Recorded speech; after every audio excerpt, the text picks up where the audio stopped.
자, 그럼 우리 이제 13페이지 식품위생행정제도 여기 보도록 할게요. 자, 이 식품행정제도 중에 제일 먼저 나온 게 식품이력 추적관리제도인데요. 요거는 식품위생법에 근거해서 운영되고 있는 제도예요. 자, 그래서 우리 그 이력 추적 관리 제도가 뭐냐, 식품 이력 추적 관리가 뭐냐, 거기 설명이 나와 있죠. 식품위생법 제2조에 보면 이렇게 설명이 되어 있어요. 식품을 제조, 가공 단계에서부터요, 마지막 판매하는 단계까지 이 단계별로요, 정보를 기록, 관리하는 겁니다. 그래서 우리 왜 예전 이제 처음 시작한 게 육류 종류들부터 시작을 했죠. 그래서 바코드를 찍게 되면은 이게 어느 농가에서 생산이 돼서 어떤 유통 경로를 거쳐서 여기 마트에 와 있는지가 기록이 되어 있고 그걸 확인할 수가 있어요. 자, 그래서 이 단계별로 정보를 기록, 관리하는데 그럼 이거 왜 하느냐? 식품의 안전성 등의 문제가 발생할 경우에요. 그 식품이 어디서 문제가 발생을 했는지를요, 추적을 해서 원인을 규명하려고요. 원인을 규명하고 필요한 조치를 할 수 있도록 하기 위한 제도가 바로 식품 이력 추적 관리 제도다라고 여러분들이 확인해 두시면 되죠. 자, 그러면 어떤 것들이 이제 그 식품위생법에 근거해서 식품 이력 추적 관리 등록을 하게 되느냐? 넘겨보시면은요. 자, 식품위생법 제49조에 의하면은요, 식품을 제조, 가공, 판매하는 사람들 중에요, 이 식품 이력 추적 관리를 하고자 하는 사람은 등록을 하면 돼요. 하고자 하는 사람은 등록을 하면 됩니다. 식품의약품안전처장에게 등록을 하면 돼요. 하고 싶은 사람은요. 근데 반드시 해야 되는 사람이 있어요. 영유아식을 제조, 가공하는 업자들. 그 다음에 일정 매출액, 매장 면적 이상의 식품 판매업자 등은요, 식약처장에게 등록을 해야 됩니다. 그러니까 이건 뭐 하고 싶어서 하는 게 아니라 이 사람들은 반드시 해야 되는 사람들이에요. 그 반드시 해야 되는 사람들은 총리령으로 정하는데 그 밑에 총리령으로 정하는 사람들이 누군지가 쭉 나와 있어요. 그죠?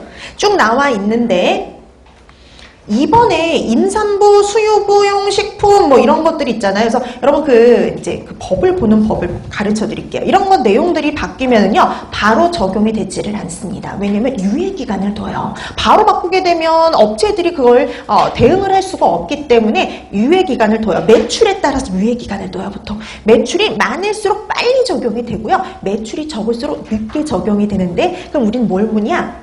제일 늦게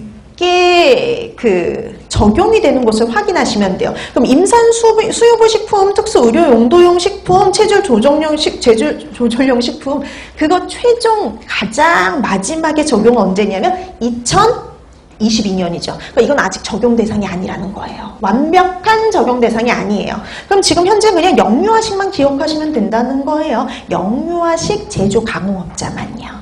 그 영유아식 제조 가공업자는 그냥 하고 싶어서 하는 게 아니라 무조건 다 등록이에요. 무조건 다 등록해야 됩니다. 그 다음 임산 수유부는 여러분 아직 멀었어요. 2022년요.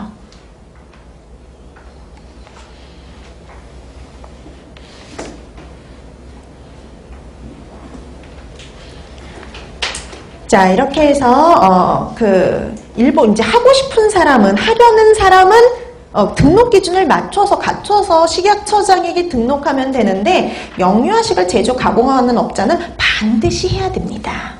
자, 그리고 제3항 보세요. 등록사항이 변경이 되면요, 변경 사유가 발생한 날로부터 1개월 이내에요, 반드시 신고를 해야 돼요. 그 다음에 제5항 보세요. 식품 이력 추적 관리 기준의 준수 여부를요, 3년마다 조사 평가하도록 되어 있어요. 근데 아까 영유아식 제조 가공업자 같은 경우 있잖아요. 그 경우에는 2년마다 조사 평가하도록 되어 있습니다. 네, 여러분들이 법을 좀 더 이해하기 쉽게 제가 조금 변형을 시켜서 가르쳐 드리는 거예요. 그 내용이 전달이 잘 되도록. 일반적인 경우 3년마다 조사 평가하는데 아까 영유아식 같은 경우 있었잖아요. 그냥 반드시 무조건 다 등록해야 되는 그런 영유아식 제조 가공업자 같은 경우에는 2년마다 조사 평가하도록 되어 있어요. 자, 그 다음에 이제 나머지 사항들은 나중에 수업 끝나고 한번 읽어보시면 되는 거고요. 그 다음에 디귿을 보면 식품 이력 추적 관리 정보를 기록, 보관하는 게 있죠. 보통 이거는 어느 정도까지 보관하느냐? 2년 정도 보관해야 돼요. 근데 그 2년이 뭘 기준으로 한 2년이냐면요. 해당 제품의 유통기한 등이 경과한 날로부터 2년 이상을 보관하도록 하고 있어요. 그러니까 이게 이제 뭐 이 제품이 팔렸다 그게 그냥 바로 삭제가 되는 게 아니라 그 기록은 유통기한을 기준으로 해서 유통기한이 경과된 날로부터 2년 정도, 2년 이상을 보관하도록 하고 있다. 이렇게 보시면 되죠. 자, 그래서 이렇게 식품 이력 추적 관리 제도를 우리가 실시하고 있고요. 그다음에 두 번째 실시하는 제도가 뭐냐면 자가품질 검사 관리 제도입니다. 자, 그럼 자가품질 검사 관리는 말 그대로 생각하시면 되죠. 스스로 품질 관리를 하는 거예요. 그래서 우리가 이 제조 기준, 뭐 이런 기준 규격에 성분 규격이 합당한지를 스스로 검사하는 거죠. 자, 그래서 거기 보면 이것도 식품위생법에 근거한 제도인데요. 식품 등을 제조, 가공하는 영업자는요. 총리령으로 정하는 바에 따라서 제조, 가공하는 식품이 기준과 규격에 맞는지를요. 검사해야 돼요. 그러니까 기준과 규격에 맞는지를 본인 스스로가 검사하는 거예요. 본인 스스로 검사하니까 이게 문제가 생길 때가 종종 있어요. 기준과 규격에 맞는지를 검사해야 됩니다. 근데 이 항에 보면은 만약에 내가 스스로 못할 경우에는요. 자가품질 위탁 시험 검사 기관에 위탁을 할 수도 있어요. 내가 스스로 못하는 경우다.